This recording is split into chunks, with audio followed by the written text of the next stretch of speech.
어린 시절 맥컬리 컬킨의 집안 형편은 매우 어려웠습니다. 맥컬리의 부모님은 7남매를 키우느라 생활이 넉넉지 않았죠. 맥컬리의 아버지는 이 생활고를 어떻게 해결할 수 있을지 생각하다가 귀여운 외모의 맥컬리를 앞세웠습니다. 맥컬리 아버지와 그의 여동생은 배우였기 때문에 인맥을 통해 5살에 불과한 맥컬리에게 연기 활동을 시켰습니다. 맥컬리의 아버지는 영화, 드라마 등 배역이 되는 대로 어린 맥컬리를 출연시켰고, 맥컬리는 귀여운 외모와 타고난 연기력으로 관심을 받을 수 있었죠. 그러다 맥컬리가 본격적으로 주목을 받게 된 건 1989년 영화 아저씨는 못 말려에서였습니다. 이 영화는 삼촌과 세 조카의 이야기를 다룬 유쾌한 영화죠. 이 영화로 맥컬리의 인생은 180도 바뀌게 되는데, 이 영화의 감독인 존 휴즈는 꼬마 맥컬리를 흥미롭게 생각했고, 심지어 맥컬리를 주연으로 한 영화를 만들고 싶다는 생각까지 했습니다. 영화 나 홀로 집에는 이렇게 시작됐죠. 나 홀로 집에는 지금이야 성공한 영화로 평가되지만 제작 초기 단계에서는 제작 취소가 될 뻔했을 정도로 시작조차도 어려운 영화였습니다. 나 홀로 집에는 제작사인 워너 브라더스에서 큰 기대 없이 $10,000,000로 제작하기로 한 저예산 영화였는데요. 세트 제작 비용 등에서 생각보다 비용이 올라가자 결국 합의가 이루어지지 않아 워너 브라더스는 영화 제작을 취소했죠. 감독 존 휴즈는 워너브라더스와의 계약에는 실패했지만 또 다른 제작사인 폭스와의 계약에는 성공하여 우여곡절 끝에 나 홀로 집에가 제작될 수 있었습니다. 나 홀로 집에는 유명 배우도 나오지 않는 저예산 영화였지만 모두의 예상을 깨고 당시 영화 역대 3위의 흥행 순위를 기록했습니다. 당시 북미에서만 한화 약 400억 원 이상의 수익을 벌어들일 정도였죠. 그렇게 맥컬리는 전 세계에서 가장 유명한 아역 스타가 되었습니다. 이 외에도 맥컬리는 영화 마이걸, 리치 등에 출연하며 엄청난 인기를 보여줬습니다. 맥컬리가 10대 초반이 되었을 무렵 그가 그동안 받았던 출연료는 300억 원에 달할 정도였죠. 하지만 맥컬리의 불행은 시작되고 있었습니다. 맥컬리의 아버지는 어린 아들을 돈벌이 수단으로 생각해 맥컬리의 의사와는 상관없이 과도하게 스케줄을 잡았습니다. 게다가 맥컬리의 아버지는 아들의 인기를 등에 업고 맥컬리가 출연하는 영화에 다른 자녀들까지 출연시키고 마음대로 대사 수정을 요구하는 등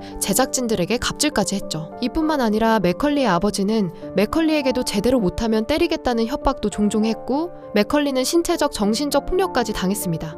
맥컬리는 아버지에게 일을 줄이고 싶다고 말했으나 그의 아버지는 맥컬리의 말을 전혀 듣지 않았죠. 겨우 14살밖에 되지 않은 맥컬리는 이런 아버지 밑에서 자라며 자기 자신을 잃어가고 있었습니다. 심지어 욕심에 눈이 멀었던 그의 부모님은 맥컬리가 벌어온 재산과 양육권을 두고 이혼 소송까지 했습니다. 맥컬리는 어린 나이에 마음속 깊이 큰 상처를 받았죠. 더 이상 이런 부모 밑에서 자랄 수 없었던 맥컬리는 15살의 부모를 상대로 $1,700만 소득을 요구하는 소송을 제기했고 부모의 법적 보호자 자격을 박탈했습니다. 이 법적 싸움에서 승소하여 드디어 자유의 몸이 된 맥컬리는 그동안 제대로 못해봤던 학교 생활을 하기 시작했습니다. 맥컬리는 학교에서 레이첼 마이너라는 여학생을 만났고 그녀와 사랑에 빠졌습니다. 자신의 어린 시절과는 다른 행복한 가정을 빨리 이루고 싶었던 걸까요? 맥컬리는 레이첼과 단 4번만 데이트를 하고 17살에 결혼을 했습니다. 하지만 너무 어린 나이에 한 결혼은 오래가지 못했죠. 둘은 결혼 4년 후에 이혼을 했습니다. 이혼한 이유에 대해 맥컬리는 소통하는 법을 잘 몰랐고 자신의 은둔적인 성격이 관계에 악영향을 미쳤다고 했죠. 어린 시절 폭력적인 아버지 밑에서 수동적으로 살았던 그의 마음속에 있던 그림자는 아직 없어지지 않았습니다. 한편 맥컬리는 연기를 그만두고 조용히 살고 싶었지만 언론은 그를 가만두지 않았습니다. 1998년 맥컬리가 사는 아파트에서 4명이 사망할 정도로 큰 화재가 발생했는데요. 당시 맥컬리는 집에 없었지만 언론은 맥컬리가 벌거벗고 집을 뛰어다니다가 보드카에 성냥을 던져 불을 냈다고 묘사했죠. 어렸을 때부터 너무나도 큰 인기를 얻었던 탓에 이런 식의 오해들을 받으며 바람잘 날 없었던 맥컬리의 인생이었습니다. 이런 맥컬리에게 위로가 되는 존재가 한 명 있었는데 그는 바로 마이클 잭슨이었습니다. 맥컬리로부터 자신의 불우했던 어린 시절 모습을 본 마이클 잭슨은 맥컬리에게 전화를 걸기도 하고 직접 만나기도 하며 다가갔습니다. 얼마 지나지 않아 맥컬리는 잭슨의 저택에 방문해 함께 놀기도 하고 잭슨의 뮤직비디오 블랙 월 화이트에 출연하기도 할 정도로 둘은 나이 차이가 있음에도 친구처럼 가깝게 지냈죠. 하지만 잭슨에 대해 충격적인 주장이 제기되는데 바로 잭슨이 이런 식으로 아이들을 유인해 아동 성추행을 했다는 것.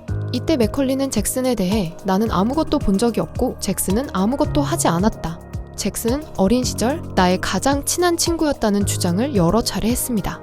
둘의 관계가 어느 정도냐면 맥컬리는 고인이 된 잭슨과의 관계를 지금까지도 소중히 여겨 잭슨 자녀들의 대부가 되었죠. 시간이 흘러 맥컬리는 연기를 중단한 지 9년 만에 복귀를 했습니다. 오랜만에 스크린에 보인 맥컬리의 모습은 다소 충격적이었는데요. 그동안의 이미지와는 아예 다른 모습으로 대중 앞에 나타났습니다. 맥컬리는 성숙하고 때로는 어두운 연기를 하며 아역 스타 이미지를 벗어던지고 싶어하는 의지를 보여줬죠. 이후에도 맥컬리는 세이브드, 아메리칸 호러 스토리 등에서 다양한 모습을 보여줬지만 어린 시절만큼의 높은 인기를 받지는 못했습니다. 아버지로부터 강요당하며 배역을 맡았던 때와 달리 배역 선택에 신중을 기했기 때문에 작품 출연 횟수 자체는 줄었지만 더욱 진정성 있는 연기를 펼칠 수 있게 되었죠. 맥컬리는 어린 시절의 아픔을 딛고 최근에는 잘 살고 있습니다. 2021년에는 브렌다 손과 약혼을 하여 현재는 두 아이의 아빠가 되어 행복하게 살고 있습니다. 맥컬리는 자신이 사회에 다시 나올 수 있게 된 데는 브렌다의 도움이 컸다고 말하기도 했죠. 재작년에는 LA 할리우드 명예의 거리에 이름을 올렸습니다. 나홀로 지배 속의 엄마와 실제 가족의 축하 속에서 뜻깊은 시간을 보냈죠. 올해 할로윈데이에는 재밌는 코스튬으로 많은 사람들에게 웃음을 주며 가족과 유쾌하게 사는 모습을 보여줬습니다. 크리스마스에 나홀로 지배를 볼 때 오늘 이 이야기를 떠올려 보세요. 영화 속 꼬마 아이가 다르게 느껴질 겁니다.